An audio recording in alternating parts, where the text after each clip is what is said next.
Grand Rising, my Grand Risers. Grand Rising, my Grand Risers. Okay, today's video gonna be about being the scapegoat, which is me, which is you. Now, the scapegoat consists of the person in the family that's gonna get all the abuse, go get no love, no support, and basically just get crapped on by everybody in the family. That's your role, to be the scapegoat. Now, you got assigned that role because you is chosen and you the light worker and you the one that's going to break that generational curse and break that toxic dysfunctional cycle, which is your parents and your siblings. They toxic and you got to get rid of them. I'm not even going to play with you. Go no contact, block them, because it all start with your parents, man. They pass it down to the family. They make one person out the family the golden child, which would be my sister. And that basically means they can't do no wrong. And you the scapegoat, which is basically me. And that means that I can't do no right. So my whole life, it was me against the world. Not only the world, it was me against my own family. Because they didn't want to see me evolve. They didn't want to see me elevate. Because the more that I evolve and the more I elevate, then it points out how toxic and how dysfunctional they actually are. And since none of them want to heal, none of them want to do shadow work, they just want to project it all on you. So that's what makes the family cycle go. You do. You the heart and soul and the light behind that toxic, dysfunctional curse. You the light behind that curse. You the engine that's making it go. That's why once you remove yourself and go no contact, that dysfunctional toxic cycle will not continue because it's all psychological. See, my mother built my sister up to believe that she is the best thing since sliced bread because she's the so-called golden child, where my mother answers to her because everybody in my family think that my sister is just a warrior and she's just the strongest person in my family, but she's actually not. She's the weakest person in my family. My mother just made her think that, because what you got to understand is the golden child is nothing more than the ego of the narcissistic parent. So whatever parent it is, whether it's both parents, the golden child is the damn mascot of your narcissistic parent's ego. And the golden child is going to protect the narcissist, and the narcissist is going to protect the golden child, because at the end of the day, they play on the same team. And that team is to abuse you first, so you don't wake the hell up, and to keep that toxic dysfunctional cycle going. Because once you step out of that cycle, the whole thing falls apart, because it can only operate with you playing the role of a scapegoat. It's the only way it's going to operate. See, my sister, she think that she know it all. She arrogant. She thinks she better than people. She too proud to ask people for help if she was ever struggling, because my mother basically created a monster.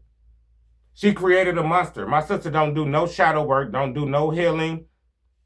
You can't talk to her. You can't tell her nothing. She know it all. She been doing hair her whole life, so she never had to really go out there and get a job. She don't know what it feel like to have to clock in at a job, have to answer to bosses. She's gonna know what it feels like in the future, trust me. But as of right now, she don't know what that feel like to have that type of responsibility, where you got to go out into the real world and have to deal with spiritual warfare, have to deal with supervisors talking down to you, talking to you like you ain't nothing, but you got to do what you got to do to survive. She don't understand that life. She don't understand that life because she been spoon-fed everything by my mother. My mother validates her.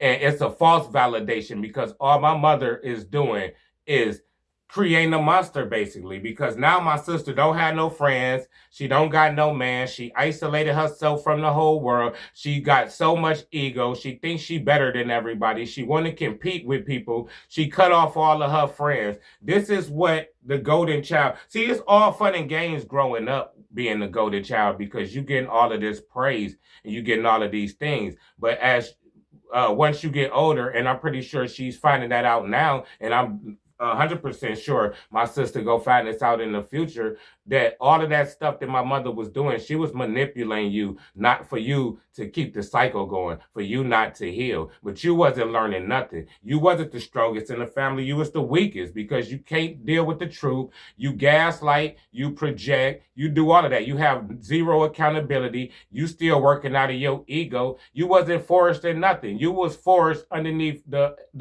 umbrella of my mother. And that's an illusion because my mother, she a narcissist and she's ridiculous. So to get validation from her, that's twice as ridiculous because if my mother tell me it's gonna rain outside, I'm putting on shorts because I know it's not gonna rain. I do the opposite of what she ever said because she don't have common sense. She's a narcissist. So my mother passed on all them traits to my sister, and now my sister is the head narcissist. She the head narcissist in charge. And my mother answered to my sister, my whole family, the siblings. Everybody thinks she this strong person when she not. She weak as hell. I'm the only one who ever called her out on it because I know she weak as hell because she never had to deal with the life experiences. She ain't been out there in the real world. She ain't have to deal with none of the stuff I had to go through. She weak. She ain't have to deal with nothing. She a crumble, man. She'll crumble. Like the scapegoat is the warrior. The scapegoat is the strongest one in the family because the scapegoat was forced in the fire. The scapegoat been through all the real life stuff. The golden child was over there under the narcissistic parents' umbrella. They think they can't do no wrong. They always right because your parents then created a monster, man. They created a monster, but it's all psychological. See, once I took myself out the equation and I went no contact and I blocked my whole family, now that whole dynamic shift. Now my sister, she ain't got nobody to compare to. She can't compare me and her no more because I'm not even in the equation no more. And now the stress and the stuff that I had to deal with, now my mother gonna start putting that off on her because that energy gotta go somewhere. That dysfunction gotta go somewhere. Now they gotta find another scapegoat, and that's most likely gonna be my younger nephew because he just like me. He about 16, but he got the light in him. And my sister, she just controlling. She want all of this control, but I'm not that type. You can't control me. That's why me and her always clash because I was the one in the family that stood up to her. I don't care what you talking about. You wrong. You know, her and my mother used to try to double team me, and I'm like, no, I can't be wrong all the time. It's no way that I could possibly be wrong 100% of the time. So I started doing my own thing, and I started questioning everything that they was talking about, and I started bringing it to them. Like, no, I don't like you. I don't like this about you, and that's what the scapegoat is there for. The scapegoat is there to break that dysfunction. The golden child is there to keep the dysfunction going. So every time I would go to my sister and I would be like, hey, I can't deal with my mama no more. She dysfunctional. She toxic. I don't want her coming over my house no more. She don't listen. She do whatever she want to do. My sister will always say, well, that's my mother. I can't cut her off. You know how she is. No, I don't care how she is. She dysfunctional and she toxic, and I'm sick of it. This lady like 67 years old. She coming over my house thinking it's party time. Oh, yeah, turn on some Chris Brown. Yeah, doing all of this crap, and I got to go to work the next day. No, she can't come back over my house. And my sister, she try to take up for her because they on the same team. As long as my sister need my mother's validation and my mother need my sister's validation. So both of them could keep up their own toxicity. And I was the person that was going to keep the whole thing operating because they was joining teams off of the common ground of the hate for me. But once I'm out of the picture, it ain't no hate for me. Once I'm out of the picture, it ain't no comparison. You can't look at your life. You can't look at your life and compare your life to my life because I'm not in the picture no more. See, the scapegoat is psychological. My sister, she's so used to being a golden child, and she's so used to me being a scapegoat. Well, once I start questioning her, talking back to her, because I'm gonna talk back to her. That ain't my parent. I talk back to my mama because she not a parent. She's just the lady that had me. A parent is a person that's gonna raise you, love you, support you. I didn't have parents. And my siblings, they was just around to keep that toxicity up and that dysfunction up. And I was there to break it. So they was going to do everything in their powers to keep me asleep, keep me not waking up, and keep abusing me, keep dumping all of their toxic waste on me so they ain't got to go within and look themselves in the mirror. But the thing is, now I'm out of the picture. Now God go make them look themselves in the mirror. Now and they go see, my sister go see, she wasn't the strong one all along. She weak as hell. She ain't got no people skills.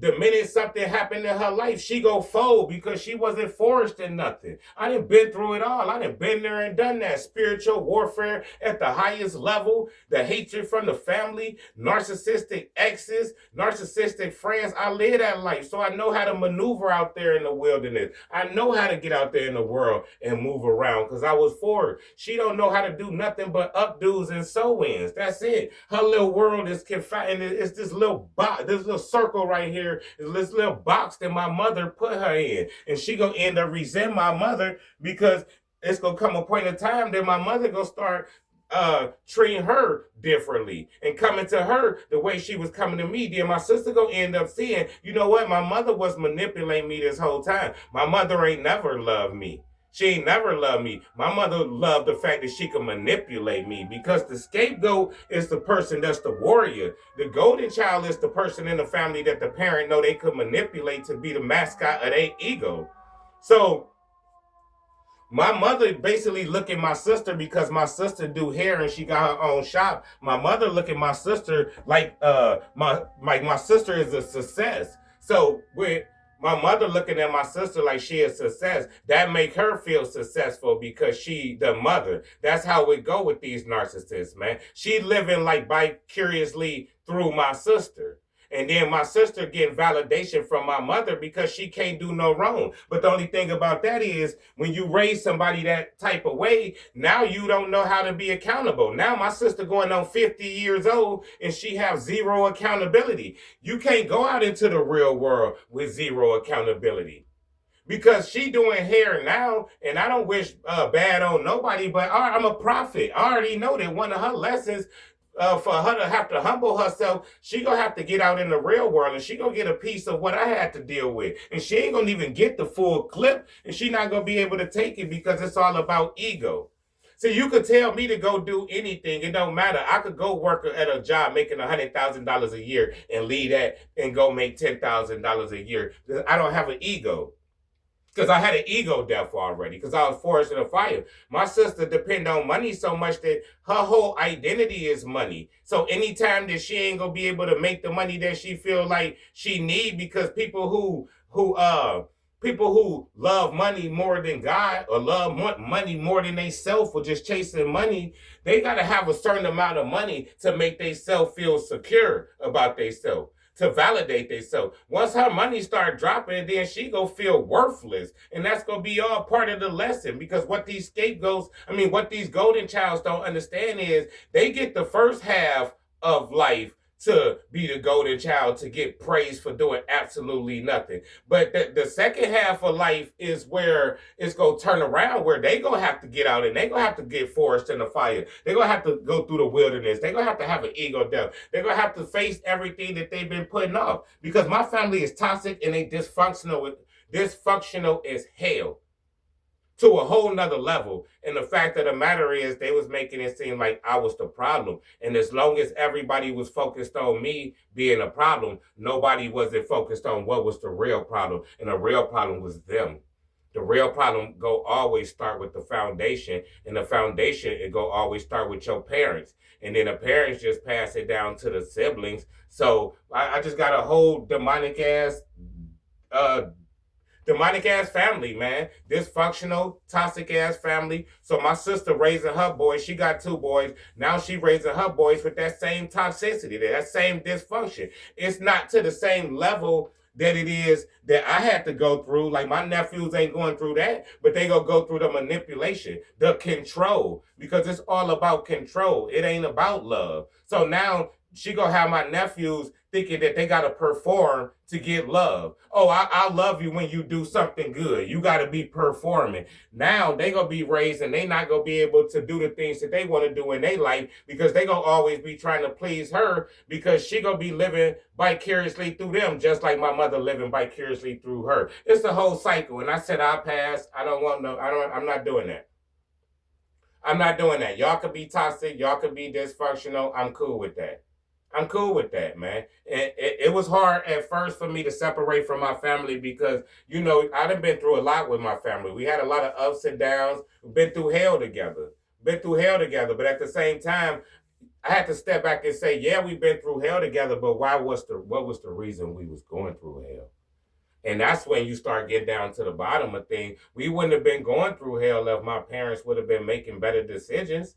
They was putting us through hell. So you got to put the right perspective on it. You got to have clarity with the whole situation. You weren't going through hell because the cards wasn't in your favor or they stacked the deck against you. You was going through hell because you had some toxic, dysfunctional parents and you had toxic, dysfunctional siblings, brothers, sisters, cousins. You had a whole gumbo pot of toxicity and dysfunction, and you was the one that had to be the scapegoat, man. You was the one that they had to dump all of that crap onto, and you was the one that made the whole system go. Because without you, ain't nobody to blame. Once I take myself out the equation, who they gonna blame now?